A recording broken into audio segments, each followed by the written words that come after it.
Welcome to Multifamily Live. This is a monthly meetup, virtual, and with an in-person component that right now is quarterly. Be on the lookout. We did our first in-person in September in almost a year, or over a year, obviously. And we're going to be announcing a December one shortly. So looking forward to that. That's in New Jersey. It's New Jersey-based meetup here, but this is for everyone. This is aspiring active real estate investors targeting in-state or out-of-state syndicators, passive income investors, general partner investors, JVs, whatever you're doing. This is the place to connect and network. And again, the format here, use the chat. We'll have a Q&A after our discussion, and then we'll go into breakout rooms for some networking. My name is Jerry Sanchez, and on behalf of the Multifamily Live group, Mark Weissy will be hosting this, and I'll pass it off to him. Yeah, thanks, Jerry. Really exciting. We've got some really great speakers, some personal friends, Brian Alfaro and Cody Laughlin from Blue Oak Capital, which is a Texas-based real estate investing firm. They're dedicated to partnering with savvy investors to acquire cash flow producing commercial real estate. With over 15 years of combined real estate investing experience, the managing partners at Blue Oak Capital have invested in over 800 units as general partners, as well as over 2,000 units as LPs by way of 10 different apartment communities across the US. So with that, I want to give the floor to Brian and Cody, who are going to talk to us about the supply and demand imbalance in real estate and what that means for us as investors. Well, thanks, Mark and Jerry. Appreciate you guys having us on. And it's always a pleasure to come, most importantly, network and just meet people from all over that, are outside of our region. So we appreciate the opportunity to be here. So, Brian, you want to say hello, Brian? No, I was echo the same sentiments. I'm really excited to present with everybody today and look forward to networking, and very thankful of the opportunity. I think we connected with Mark and Gonzalo maybe late last year, if I'm not mistaken. So definitely been building this relationship, and we're looking forward to the opportunity. Yep, absolutely. Absolutely. Well, guys, we're looking forward to tonight's conversation and presentation again. And I think this is a very relevant topic. And I think one, obviously, that is appealing to everybody because we're all feeling an immense pressure in the real estate world, whether you're trying to buy residential or commercial real estate. It's just an absolute, feeding frenzy out there, so to speak. And so we're going to talk about, how the current supply and demand dislocation really impacts us as commercial real estate investors. And so I'm going to go ahead and share my screen here, if it's all right with you guys. And awesome. All right, guys, can you see that? Yes, sir. Awesome. Good deal. Well, let's go ahead and jump right in here. So before we do, Mark, thank you for the introduction. As he mentioned, we're a Houston-based private equity firm. We are focused exclusively on existing cash flow producing multifamily real estate, mostly across Central Texas, but we are partnered with other, high quality operators outside of our markets. Our core thesis is really about people first. In everything we do, whether that's in the residents that we serve or the investing partners that partner with us, we're all about giving back to the people that we serve. And so, you can see here our mission statement: people first, communities, investor first, performance. And, we really lean in heavily on that core thesis. So to go a little bit more detail about us individually, I'll kick it over to Brian first and let him tell a little bit more about his story. Absolutely. Thanks, Cody. So my background is actually not in real estate. So I have a different business that I also do along with multifamily real estate. I actually own a couple of coffee shops, which is a little bit different than commercial multifamily, but it's definitely an exciting business to be in as well. But I got into real estate in 2018 when I was in my late 20s, and I was really looking for opportunities to not only build wealth financially, but also to create that time freedom that we all want. Even though I wasn't necessarily working a traditional W-2, like a lot of people, being a small business owner is still very time consuming. takes up a lot of mental space, and wanted to be able to long term essentially retire early. I didn't want to be working until I was 65 at some corporate job or whatever. Not that there's anything wrong with that, but it just didn't match what I was looking to accomplish. So started in single family real estate, and very quickly realized after, I'm sure Mark and some of these other guys can attest to it, it's a whole lot of work, and it doesn't have enough zeros at the end of the checks, is what I like to tell people. Has a really low ROE. It's a lot of work, and it's really hard to do on your own, and the pie isn't big enough to share, unfortunately, for a lot of the deals. Nobody wants to split $200 or $300 in cash flow per month. So early 2020, right around the time COVID hit, I switched over to I transitioned over to focusing exclusively on multifamily. I was very fortunate enough to meet John, our third partner, who can't join us tonight, at another multifamily boot camp to get educated, and eventually ended up joining a mentorship program in which Cody and John were already a part of. And I guess you can say the rest is history. Cody and John felt like I was a good fit to join Blue Oak, and added a skill set that they really needed to grow their business, and came in and we hit the ground running, started building our database and looking for that first opportunity. And we've had a pretty good year. That's all. I'll leave it at that. It was 3 dudes with beards. What could go wrong? Brian, you're absolutely right. We were fortunate to have connected with you last year and just put the pieces together to this amazing puzzle. And man, it's been off to the races since. So, my background, very similar to Brian. I started in the residential space back in 2010 by way of becoming an accidental landlord. After reading the Rich Dad, Poor Dad, Purple Bible, as I like to call it, all the light bulbs went off for me, and really switched my focus from focusing on escalating the career ladder in the corporate world to actually transitioning to becoming a real estate entrepreneur. And spent the better part of last decade in the residential space doing a variety of different strategies. And very similar to you, Brian, just found that to be a very hard model to scale and not really suited for my investing goals, and made the transition to multifamily back in early 2019, and was fortunate enough to meet our third partner, John, at the end of 2019, and align with him and really launch Blue Oak Capital and set the framework for what our business is now. And then again, along comes Brian, and it's just been an amazing growth since then. And so in respect to our partner, John, John is a project manager for a large oil company based here in Houston. And John is a very active passive investor, or has been since about 2015. And, once aligning, he's been a part of our team and been very active along with this. And so that's us at the Blue Oak Capital team. So, all right, guys, with that. So I'm a big MMA fan. So I use this reference here and this picture to really kind of represent what we're seeing out in the investing world right now. Anybody trying to buy any type of residential or commercial real estate knows that it's an absolute dogfight out there right now, right? I mean, if you tried selling your home, you're getting probably numerous amount of offers. My wife and I, we sold our home earlier this summer, and we had like 30 plus showings in a matter of 2 weeks, right? And then you go into bidding wars, but then you try to get into another home, and you're in that same mix. You're one of the 30 offers trying to compete on home buys, and even the rental market. I mean, you're getting into best and finals, believe it or not, for residential rents. And so and then in the commercial space, I think we were talking about this offline a little bit earlier. We, in all of the major markets, you're seeing an extreme amount of competition, 30 offers on every deal, 12, 15 people in the best and final rounds, right, Brian? And so there's just an immense amount of competition in the marketplace right now. So today's presentation is really going to be kind of debunking this idea of this potential housing bubble or looming correction that we may be in. So what do you think, Brian? Do you have anything to add to that before we go on? Yeah, I mean, I think we're all feeling it. You hit the nail on the head. I don't think it matters what asset class you're in.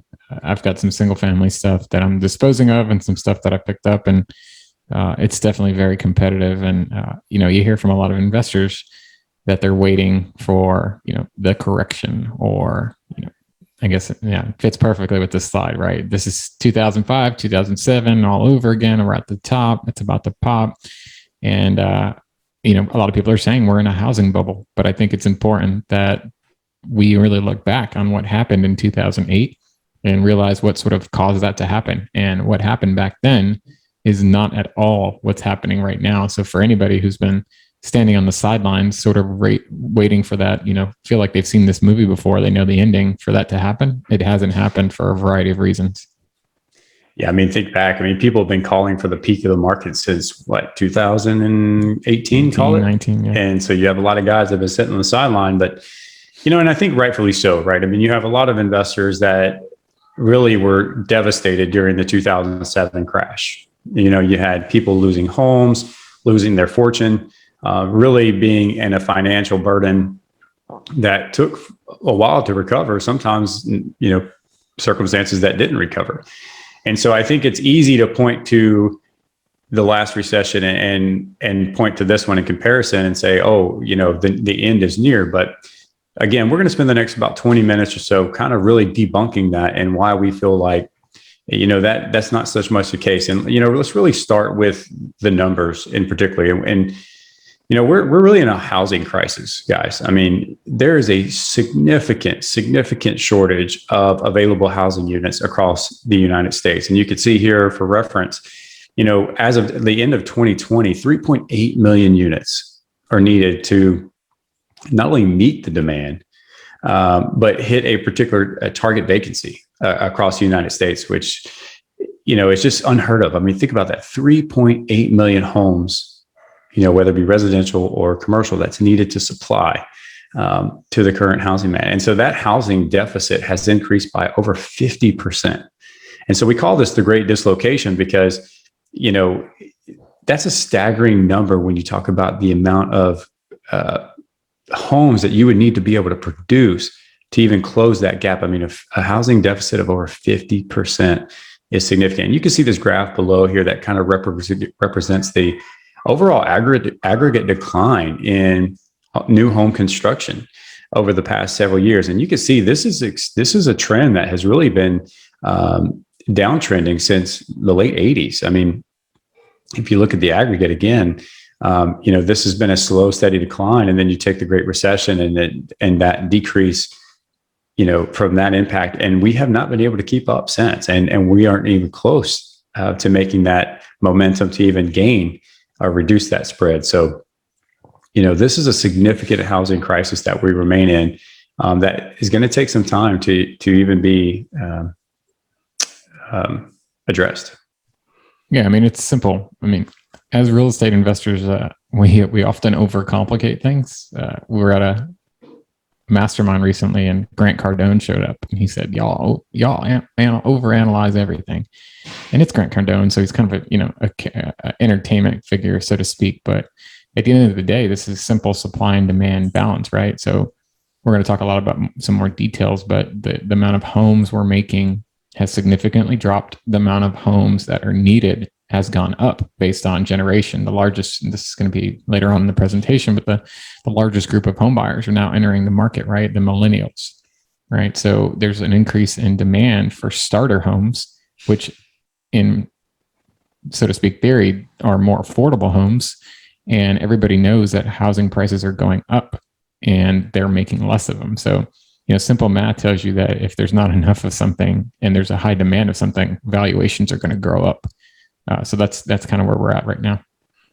Absolutely. So the big question that everybody should be asking themselves right now is how did this happen? And why are we seeing such a rapid decline in the amount of homes being produced? And so, there's multiple factors that play into this scenario, and all of which, is no surprise. You have significant labor shortages that have existed even prior to COVID, but now even more so with the lack of qualified trade skillsmen that can go and, help in the contractor world. And so according to the Associated General Contractors of America, nearly 90%, and think about this, 90% of construction firms are faced with significant labor shortages.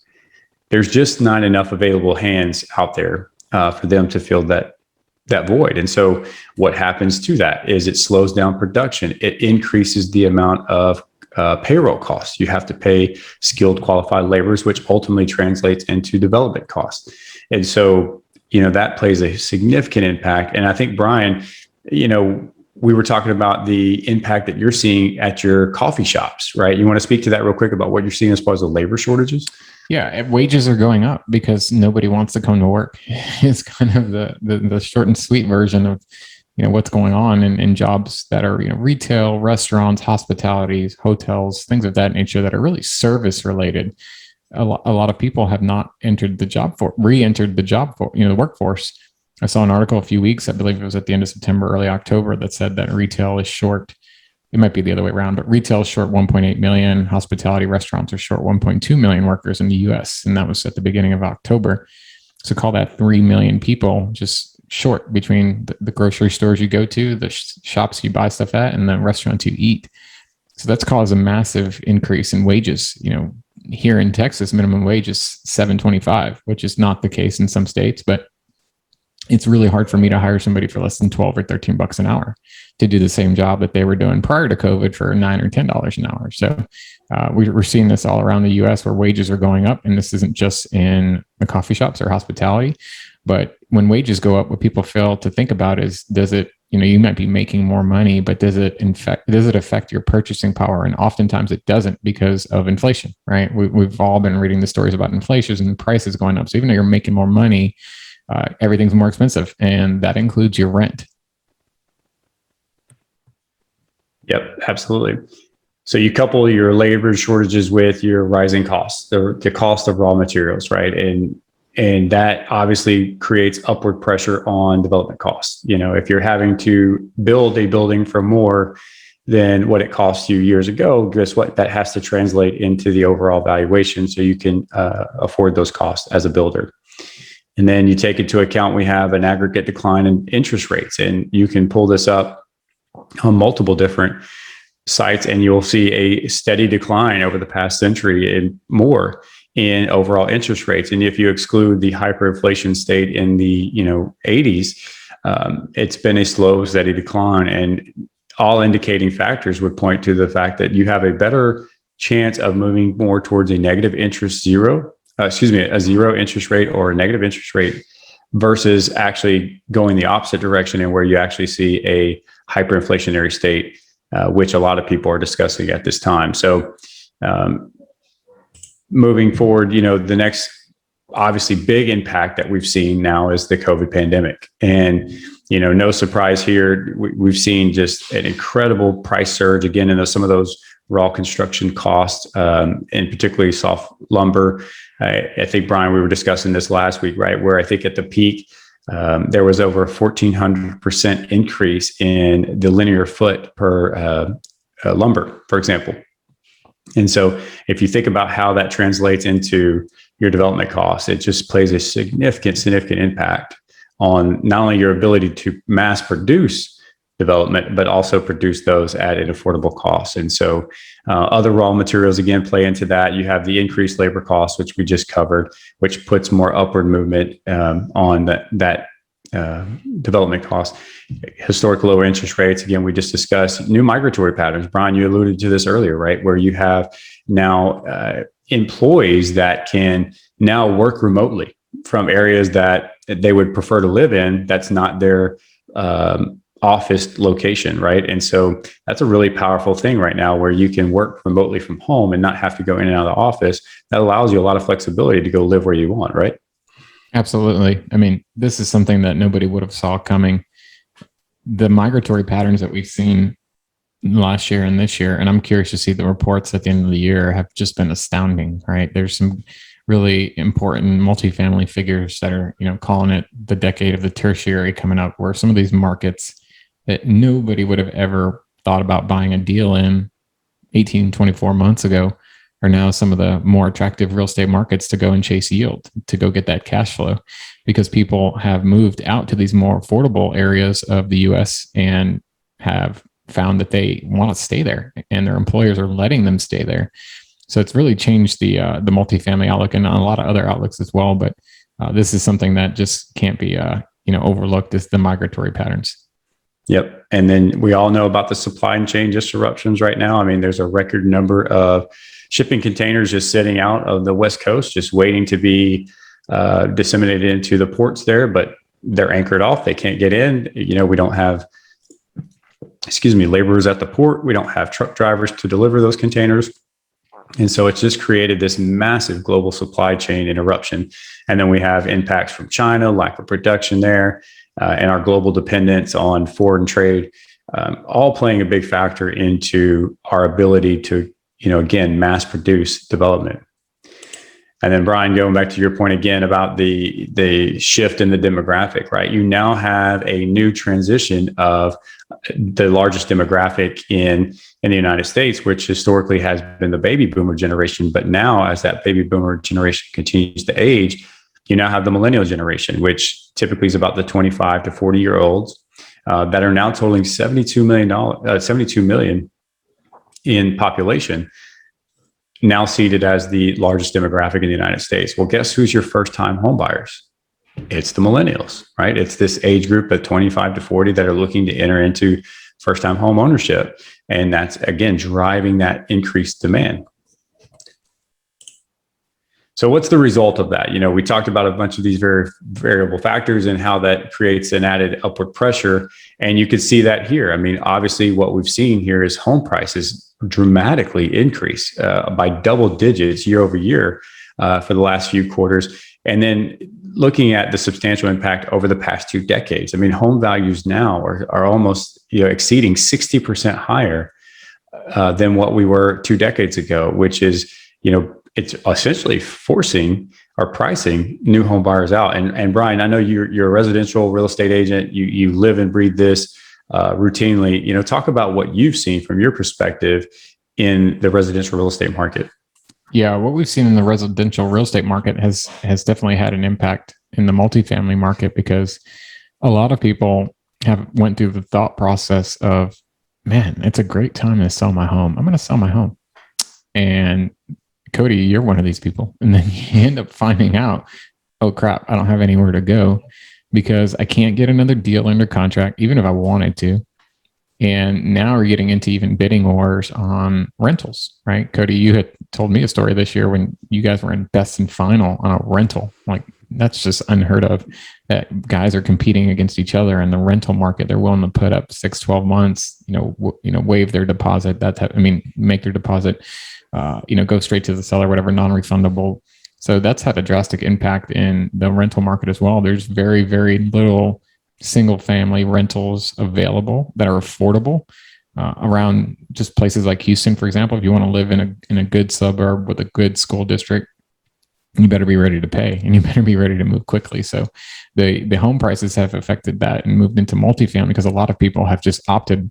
Usually in some of these A-class products, it's rent by choice, but a lot of people are becoming renters by necessity because they don't really have a choice. They either sold their home and can't find another one to live in, or, as Cody mentioned, we were talking about millennials a minute ago. They are the first-time home buyers, and they just can't afford a home anymore. They just don't make enough. They're getting priced out of the market.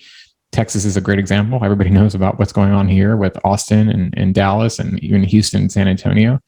A starter home is $320,000, $330,000, which may not sound a lot if you're from the East Coast or the West Coast, but for reference, 3 years ago, my wife and I bought our first home for right over $200,000, $220,000 or something like that, right? Just a 4-bedroom, 2-bath, single story.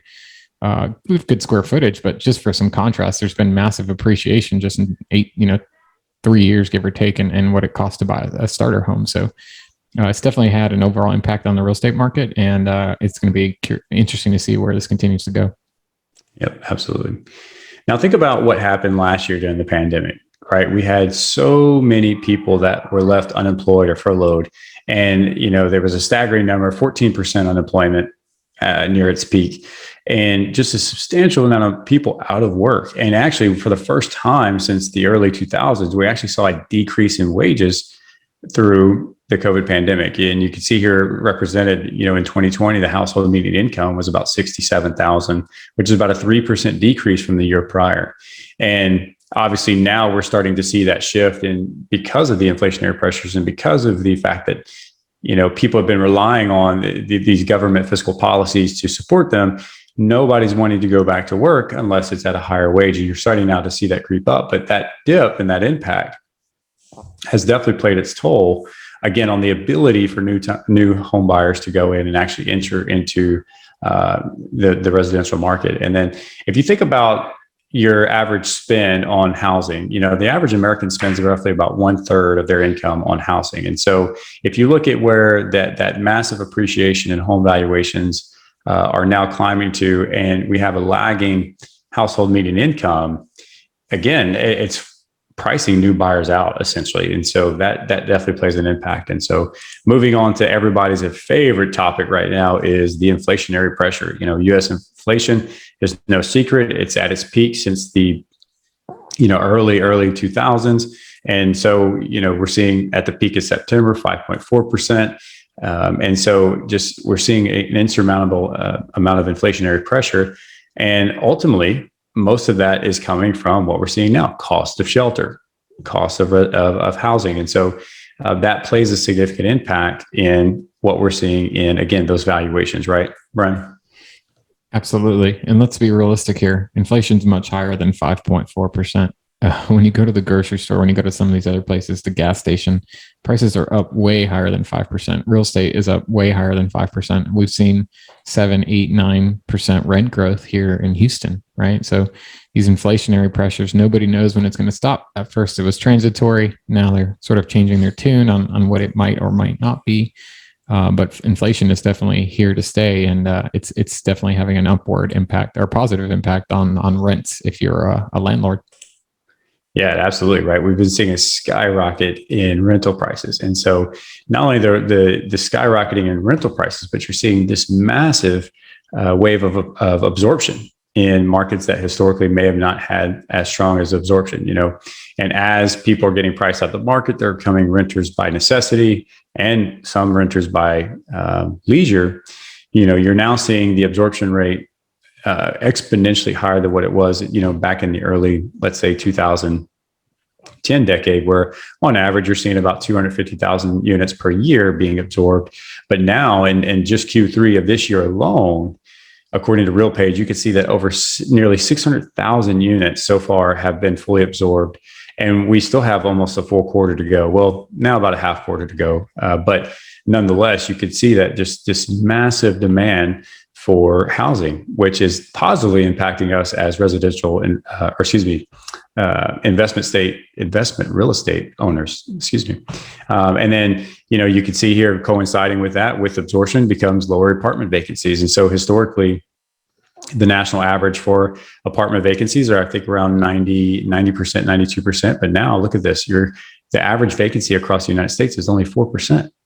And, what's now leading to rapid absorption rates, lower vacancies, again, higher demand.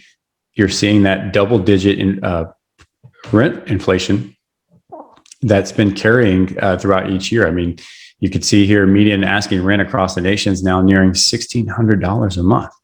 And so that is playing a significant impact on us as apartment owners. And we'll get into that in a little bit later. So, Brian, any other additional comments? No. I mean, this is why everybody is so bullish on multifamily. I hate to say it doesn't matter what market you're in. That's not true, but we're seeing rent increases across the US in most major metros. I'll just leave it at that. And this is why the asset class has been so attractive. I mean, there's not enough houses and we're seeing inflation and rents are going up, right? So this is something that we believe we're very bullish on personally, especially in some of the landlord friendly states that we invest in. Houston is a great example, the state that we're in, and one of our target markets. The average rental rate here in Houston is right over $1,200. So when you compare it to the national average of being over $1,500, there's a lot of room to grow. And a lot of people that still bought properties 2-3 years ago that pushed rents and thought they wouldn't be able to push them anymore, are seeing just still, staggering rent growth. So this is the prime reason, multifamily is so attractive. It's hard to build. It's expensive to build compared to what it was 2-3 years ago, and rents are going up. Absolutely. So the question is this across every market across the United States. We all know every market's different, right? And every market's going to have its own demographic and its own population and such. And so, but one easy measure of determining whether your market's better suited for renters versus home buyers is looking at the rent price ratio. And the price to rent ratio is basically just an indicator on whether, again, the affordability of your market, and so, based on a numerical scale, a price to rent ratio of 1 to 15 would normally indicate that a market is better suited for a buyer than a renter. Maybe the affordability gap is much lower, but a price to rent ratio of maybe 16 to 20 indicates that, it might be more of a favorable for a renter's market than a buyer. But then you go above 21, which is really leaning heavily into it being a more affordable to rent versus buying. And so let's look at a quick example of what that looks like. And so, Brian, you mentioned this a minute ago, right? So if you look at the formula, very simple formula. If you take your median home price in your market, and you divide that by the median annual rent, that'll give you that numerical value. So take Houston, for example, where the average average median home price in Houston is roughly around $335,000. But the average rental income or rent, speaking of dogs, man, we've been talking about deals all day, so you have to forgive me, guys. But the average rent across Houston is, like Brian said, $1,200 a month, which equates to be about $14,000 per year. So if you divide that and you do that figure, that's a price to rent ratio of 23. So if you look back at the previous graph that we just mentioned, 23 indicates that it's more affordable to be a renter in this market than it is to be a home buyer. So as a real estate investor and as an apartment owner, does that look favorable to you? Absolutely. And it's important to know, I get this. Sorry, Brian, this price rent ratio, guys, this is very market specific. So, I would challenge all of you, go back to your markets, your target markets, and factor this in and see where your markets are lining out to be. Yeah, this is not very complicated. The question becomes, is in the market you're targeting, is it more affordable to buy a house than it is to rent? You don't want to be in a market where it's easy to buy a house. Like if you're buying, somewhere here in the tertiary market in Texas, and you can buy a little starter home for $150,000, $200,000, but the rents are, call it $1,000 a month. It doesn't make sense for you to own an apartment complex there. The correlation doesn't make sense, right? But we're talking about Houston a lot, but in our market, for example, I sold a starter home, so to speak, a little 4-bedroom, 2-bath house recently, and after all taxes and insurance, their mortgage was almost $2,300. Right. And that's they bought it for right around $320 with a 10% down payment, give or take. Because as we go up in price, a lot of people don't have $75,000 sitting around for, 20% down plus closing costs on a $330,000 house. So they put 10% down. Their mortgage is $2,400 a month. Now, Cody and I are looking at some A-class properties here in Houston where a 2-bedroom, 2-bath is currently at high 1,300s, high 1,400s, with a lot of room to grow into the 1,500s, if not up, right? So when you see a $1,500 a month in an A-class property or $2,300 a month to own your home, that's a very large delta. A lot of people can't pay that $700, $800, $900 difference between owning and renting. So that's why the price to rent ratio shows you here. In our market, it's a very good example of why it's actually more affordable if that's what your primary goal is, to actually rent. Absolutely. So what does all this lead up to, right? This has been the thesis of this presentation is how does all of these variables impact the commercial real estate market? And so if you look here, you can see, just a plethora of different impacts. And so, if you consider just the overall increase in demand across the space, again, we've talked about that ad nauseum so far. We've seen a record amount of velocity in the multifamily sector, right? And so $53 billion worth of transactions so far, just in Q2 alone this year, record-setting number of velocity in this year alone. And so the demand for the product type has just exponentially increased. And one other thing to note is if you think about what happened during the COVID pandemic, the government put into the economy stimulus packages. They put in PPP loans for business owners. They put in fiscal policy for renters and homeowners to be able to stay in their homes. And so if you think about those layers of protection to ensure that millions of people weren't being put out on the street, there's no other asset class that the government had backed so strongly to make sure that it stays afloat and stays supported and that people stay in their homes and in their apartment communities particularly. And so that's important. And to have that backing, that gives you as an investor a lot of security when it comes to the reliability of the asset class. We talked about the advantage of the low interest rate environment and the low cost of debt right now, which is, again, fueling a lot of those valuations. And so now investors are coming in and they're able to pay more per door for these properties because their cost of debt is so cheap. And then you look at the overall prices that have, again, we've appreciated exponentially from Q2 last year to Q2 of this year. I mean, a 12% increase in valuations in on apartment buildings with no value add. Okay, with no forced valuation increases. It's just all organic appreciation. All of that's driving this massive demand for the product type. And this is the next one. Ahmed had a question, Cody, but I think you're about to hit this. He wants us to elaborate on institutional money flooding into the market, taking up opportunities that are arguably with a little meat on the bone.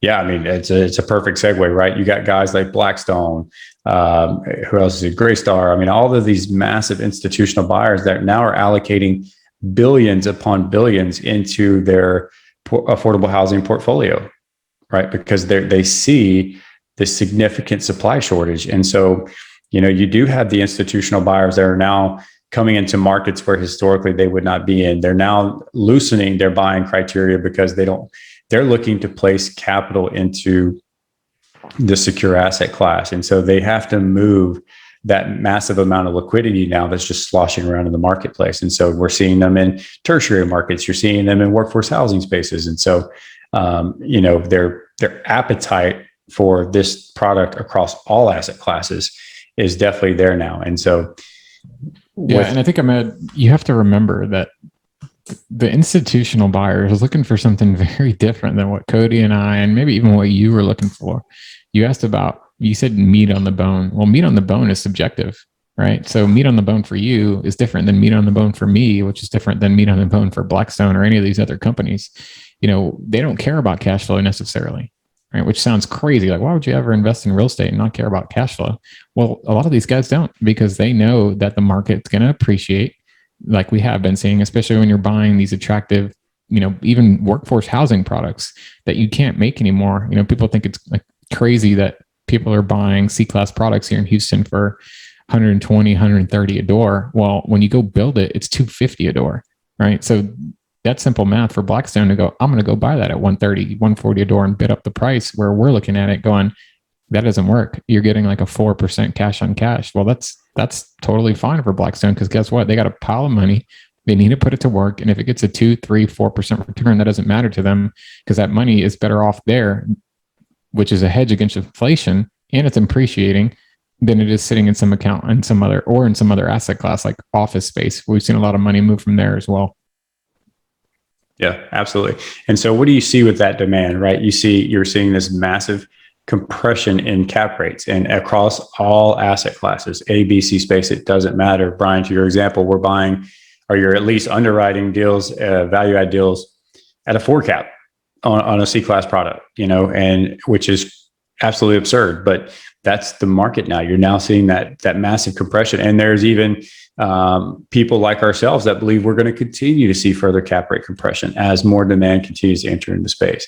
Now, one thing to note, one thing that we do have to be cognizant of is, as we're seeing this increased demand and these lower compressed cap rates, what are you seeing happening to returns? Well, they're diminishing. The idea of double-digit returns is really dissipating. It's very rare that you're seeing these opportunities now. And so, your average mid to high single-digit returns are now considered a decent, favorable return in today's marketplace. And so, and it's because of the more long-term favorable outlook within the multifamily sector. And so, really to kind of sum this up in very simple terms, you have higher input costs, you have significant housing shortages, You have a significant lag in overall wages and the availability of workers in the market that are all driving this massive upward pressure in these valuations.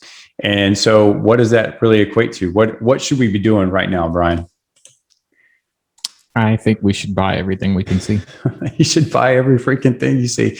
No, I mean, we're being facetious, but you should absolutely be in a buyer right now, guys. You should be buying everything that makes sense to you right now in this market cycle.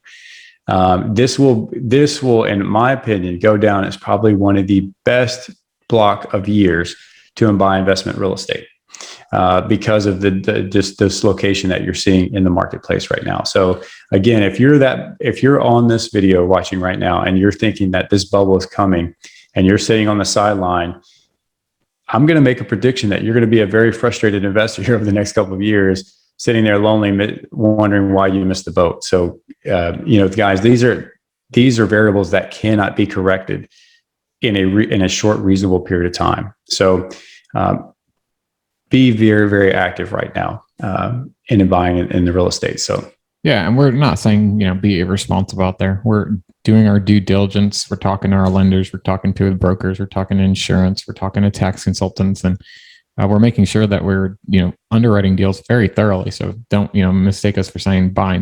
Just go buy everything literally and throw any offer out there. But at the end of the day, Cody and I can speak to this firsthand from experience. There are deals at the end of 2020 that we thought we wanted, we liked, that we thought there's no way in hell. This is way too much money. There's no way these guys are going to get their asking price. It doesn't make sense. And those same deals are $30,000 or $40,000 more per door. Right. So, and again, we're looking at larger products. These are usually 100 plus units, C class, B class, and now even A class. And these things are trading at a significantly margin. So if you would have just bought it in sometime 2020, let's call it August, September, October last year, your property would already be significantly more valuable and you wouldn't have even had to do anything to it. Now, that's not going to continue forever. So you still want to be responsible. But back to Cody's point, don't be standing on the sidelines, be looking for deals, change the way you're thinking about things to make sure that you're not missing out on opportunities waiting for a crash, because you're going to miss the boat, in our opinion. Yeah, Brian, and just I think to piggyback off, stay in tune with what's going on in the marketplace, guys. There's data overload right now that's coming out daily as far as some of these metrics and KPIs that we've discussed, and so just stay in tune to the marketplace and pay attention to what's happening, because it's ever evolving, it's fast moving. We feel like the needle moves every week, right, Brian? And so it's very important to stay in tune to the marketplace right now. So. Yeah, know your market, right? That gives you confidence. It's not going out there and just throwing offers at random places. You know your market, be in tune with everything, and make educated decisions. Absolutely. Well, guys, if you'd like to learn more information about the information contained within this presentation, here's our works cited page. You can see some of our resources here. Happy to share these offline if you need some additional resources. If you want to learn more about Brian and us and get checked in or in tune with what we've got going on, check out some of our thought leadership platforms here. We have a great podcast called the Prosperity Through Multifamily Real Estate Investing podcast. If you love networking, which all of you do, that's why you're here. Definitely make sure to come check us out, the South Texas Houston chapter of the Multifamily More community. We host both live and virtual events every month. And you can also learn more about us via our website, www.blueoakinvest.com. And Brian, we're visible everywhere across social media. We're not very hard to find there, especially across LinkedIn and Facebook. So if you'd like to connect with us directly, you can check us out at Cody or Brian at blueoakinvest.com. And again, find us on LinkedIn, and we'd love to connect with you there. And with that, we'll turn it back over to Mark. Absolutely. Thanks, guys. That was awesome. I got to say, I'm a big believer in the supply-demand imbalance. Frankly, me coming from the financial markets world, I look at the opportunity here, and like you, I say that, there's no better asset class to be in. I think inflation and things like that capture a lot of the headlines. But as far as us as investors, inflation is really on our side. Rising wages mean that our renters are able to afford more. And ultimately, like you said, the fact that some people are on the sidelines and not able to get into the home buying realm means that we'll have a larger audience for a lot of our units. So I think all signs point to continued compression, just like you guys. But with that, we can open it up to the rest of the group here to see if anybody has any questions. Let's scroll to the chat here. You know what? I got a question. I can get us started here. How do you, in today's extremely competitive market, have you changed the way that you're underwriting deals? I know you mentioned, cap rate compression and, lower expected returns or lower required returns. Are you potentially maybe underwriting longer hold periods? Kind of maybe walk us through how you look at deals differently today than maybe 12, 24 months earlier. Yeah, I'm gonna make a response. I'm gonna give you a response that may not be one that most people are gonna like, but it's the raw truth. If you're a conservative underwriter, you're a very unhappy underwriter right now, because if you want to give yourself any opportunity to go buy investment real estate right now, you can't afford the opportunity to be conservative. Now, that doesn't mean be irresponsible, but if you're just projecting a flat rent growth throughout your pro forma, or, a very wide spread or margin on your reversion caps, for example, you're going to price yourself out without even being able to come close. And so to answer your question, has our underwriting practices changed? Absolutely. I mean, deals that I was underwriting, just 8 months ago would look drastically different now than what we were 8 months ago. And so, we are looking at what's happening real time in the markets. What type of rent growth are we seeing? What's the absorption rates in the markets to fuel that future rent growth, and how we can be creative in adding that value on the projects. Looking at things like reducing the spread on our reversion caps. If you ask me again, a year ago, I would probably tell you at least 100 basis points on your reversion spread. Now we're looking at flat to maybe 30 basis points on your reversion. And again, you have to identify what your thesis is. You may see the market very differently, and you may think that the crash is still around the corner, and you may not want to, and you may want to rely on that. And that's fine. Figure out what works for you and stick with your underwriting practices. But, for us, that we believe, again, I think we're going to remain in this low interest rate environment. Demand is going to be there for the foreseeable future, for sure. I think that's only going to continue to further cap rate compression. You're still going to see inflationary pressure. That's going to drive rents. And, the supply dislocation is not going to be resolved anytime soon. So the demand for the product is going to be there. So I think you have to make sure that your underwriting is in tune with that. So it's kind of a vaguer answer, but, you got to be willing to get a little uncomfortable right now. Mm-hmm. Yeah, I'm just going to say that. Yeah, you got to know your market is really what it's at, right? There's these rule of thumbs that a lot of the gurus and the programs and stuff on YouTube, they'll try to teach you, right? Like 3% rent growth, 2% expense growth, just kind of stuff like that. Well, in Houston, the rent growth this year is almost 8%. So if I'm underwriting deals at 3%, guess what? I'm losing every deal I submit an offer on. So you got to know your market and not be irresponsible. Don't take it to 20% to make the deal look amazing on paper. But each market is very different. And Cody and I are looking at some deals here where there's a $350 delta between units that are in place rents and potential. So on paper, you're looking at it in year one is like 9% rent growth. And if you are a conservative underwriter, you're going to go, no way, this is never going to work. But on paper, they're already proven that business plan. The current owner is already capturing the $350 delta. So why would you not underwrite to that? Right. So it goes back to knowing the market, sticking to your investing thesis and know what's good for you. And it's different too. I think it's different in the size of asset class you play in. That's important to note. Not everybody's syndicating, right? If you're buying your own deals, if you're buying 6 units, 8 units, 12 units, whatever, maybe you're doing these little JV deals, you can take different types of risk versus using other people's money. When you use other people's money and you're syndicating, we're raising millions of dollars, you have to look at things a little bit differently. So that's something to be considerate of as well. If I had all the money in the world, I'd be buying everything right now and I wouldn't care about cash flow. But that's because I know what I know. But not everybody has that same investing thesis. Yeah.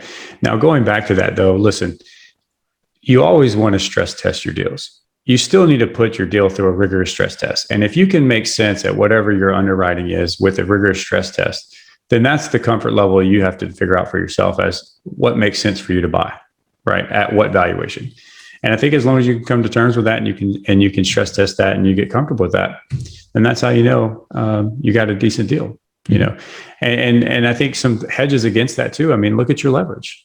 It's just, this is basic real estate fundamentals. You don't go into your deals over leverage. You can weather a lot of storms. You can weather a mishap and things like that. So, the days of 100% that, money, no money down and these crazy leverage, you don't see that in today's marketplace. And that's, Brian, you were alluding to this earlier. That is a significant difference between the financial crisis that we went through versus now, is the debt practices or lending practices are so much more sound, right? So, just be prudent in your assumptions on your debt side. As long as you don't go in over leveraged, you could weather a lot. Yeah, I think Absolutely. They were selling multifamily deals in 2007, 2008 at like 10 and 15% down. Good luck getting one now below 20, 25%. So just to hit that point. Yep. So be prudent with your leverage, know your market, making sure you're underwriting, stress testing that underwriting, and don't be afraid to take action ultimately. I definitely agree that this is kind of going to be a long-term thing. I know that Gonzalo, my partner, who's also on this call, and I looked at a lot of the same data that you guys look at, that 3.8 million unit shortfall, the deficit there that we need, 3.8 million. That's a real number. Another number that we had come across was there are 4.6 million millennials every year that are turning age 33, which that's the prime home buying age. That means that equates to 1.9 million new households every year.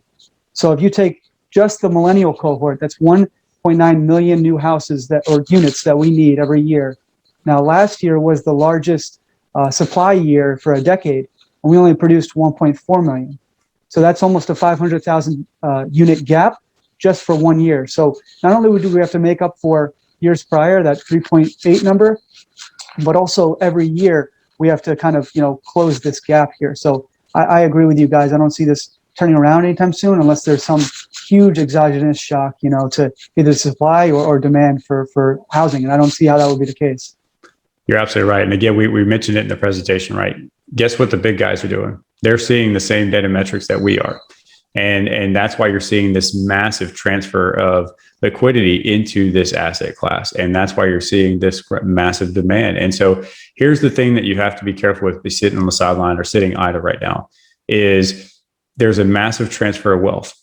The bigger institutional players are going to continue to buy up investment real estate. They are going to buy any and everything they can get their hands on. And so, not to say that they're going to eliminate all of us as the retail investor, but it's going to become increasingly harder to get in these assets. And so you have to be active, and you have a competitive advantage as a retail investor where you can move with more swift promptness. Institutional buyers, they have to go through a buying process. They have to go through a vetting criteria. They have to go through multiple layers of approval to get to whatever. Now they have the liquidity, so there's security of closing. But if you have speed in your side, use it. But the point to that is again, success leaves clues. The big institutional buyers are gobbling up every piece of real estate they can, especially multifamily. There's a reason. Yeah, and I agree on that point you made too, Cody, about the barrier to entry. I think it's going to keep getting harder and harder to get into multifamily. Just my personal opinion. It's just there's so many guys playing in the space now. There's new people moving into the multifamily space every single day. And that's not to say it's a bad thing, but back to your point about the institutional buyers, these prices are getting driven up. And, a syndication maybe 2-3 years ago on your first deal, maybe you were raising $500K or $1 million. Now that's a $2-3 million, and it's just gonna make it harder and harder, and the returns are gonna get pushed down. So now is the time. I always tell people, the best time to invest in real estate was yesterday. So if you're thinking about standing on the sidelines for another 2-3 years waiting for a crash, I think you're gonna find yourself in a situation where it's still possible, but your barrier to entry is gonna be even that much more higher. Time is not on your side. Now, I don't see any other questions here. I've got an additional question. I don't mean to monopolize the Q&A here, but in terms of, you covered a lot of how we can better, align our expectations with what's out there in the market. Now, when you're going to make an offer today, are there certain practices that you all have adopted at Blue Oak to maybe make your offer stand out versus others, or is it more or less the same way it's always been? This is funny, Cody. I'll let Cody take this one. Listen, one of our struggles, and look, we're in the same boat as everybody, guys. One of the struggles that we had, and we lost opportunities earlier this year because of our unwillingness to get uncomfortable. And what do I mean by that? Hard money, risk capital upfront, shorten escrow periods, shorten due diligence periods, all of the things that right now are driving terms and what the sellers want to see. They want a surety of close. What's the fastest path to equity? And what's my fastest date to close? You could, price and terms are right now driving the marketplace, so for us, we had to get out of our own comfort zone. And we had to realize that if we were going to be active in this space, not just looking at deals, not just underwriting deals, not making offers, but if we were truly going to actively be buyers in this marketplace, guys, you have to put up risk capital. You're going to have to get comfortable with shortening your timelines to close. If you're presenting an offer with the same purchase price at a 60-day close, and I'm coming in and telling you I'm going to close in 30, guess who the deal is going to? It's going to the guy who can close in 30 days. So that's where we've gotten very aggressive on our terms. We're looking at very shortened due diligence periods. We're looking at, earnest money, 1%, 2%, 3% sometimes, hard money out the gate. And, looking at those shortened escrow periods. Now, there's a certain contingency in exchange. If, as a buyer, if I'm going to give you, seller, your purchase price, I'm going to request that it be on more favorable terms. So if I can get an early access period, for example, where the day that you pencil and you sign my LOI, I can go on site and perform our physical due diligence. So that way, by the time that PSA is executed and my money goes hard, I should be able to at least have most of the important due diligence items at least addressed and identified. Then that's definitely a practice that we adopt. And I think that's a common practice, knowing that people are being asked to put up so much risk capital. That's something that most sellers are being amenable to. But, it's definitely something that you want to look into for sure. Yeah. And really competitive markets like ours are really eye-opening. I think and every market's different, but Cody and I strategically try to align with very experienced operators. Most of the guys we try to do deal with have 2,000, 3,000, 4,000 units, if not more, just because we feel like there's a lot of value in there in getting their experience. And the stuff you hear them say that they're willing to do to get the deal done is just insane. We've had conversations with brokers that have seen guys go $1 million hard day one, straight to the seller, skip title company right into their pocket. Right? That's extremely aggressive. We were talking to our good friend who we're trying to align with, who says, just tell the seller you'll completely waive your due diligence period. And this is on a $30 million deal, because he has confidence. He's got 4,000 units. He's vertically integrated. He has confidence in his ability to execute due diligence and fix any problems that he finds, regardless of whether that happens. So some of these guys that are very experienced, that are 3, 4, 5, 6 years ahead of us, they're willing to risk a lot besides just the purchase price. So it just gives you a little bit of perspective. Not say that if you're just starting, you need to do that, but that's the type of competition you're up against. Yep. And it goes back to that barrier to entry thing. If you guys coming in, it's very rare that we have less than $200,000-$300,000 of hard money in our deal. If you got guys coming in putting 500 or $1 million, and guys willing to waive inspection periods or shorten them drastically, and to just basically give the seller what they want, and you're over here being, I'll use the term conservative, you're not even close. You're going to be missing out on every offer. And like Cody said 1 million times, you're just going to be very frustrated. Yeah. And look, guys, for those of you who are listening, you're like, oh my God, where am I going to get $500,000 hard or $1 million hard, or where am I going to get this risk capital? The beautiful thing about this space is it's a team sport. And guys, there's plenty of investors out there that would be more than willing to put up risk capital to be involved in a GP. There's more than Brian, we have this problem. We have way too many KPs. We have way too many people that want to sign on $30, $40 million loans, right? Guys, the money's out there. Just go find it. You go figure out what your barrier is and go build your team around that barrier and eliminate it. And I promise you, there's investors out there. Just find the right alignment. Yep.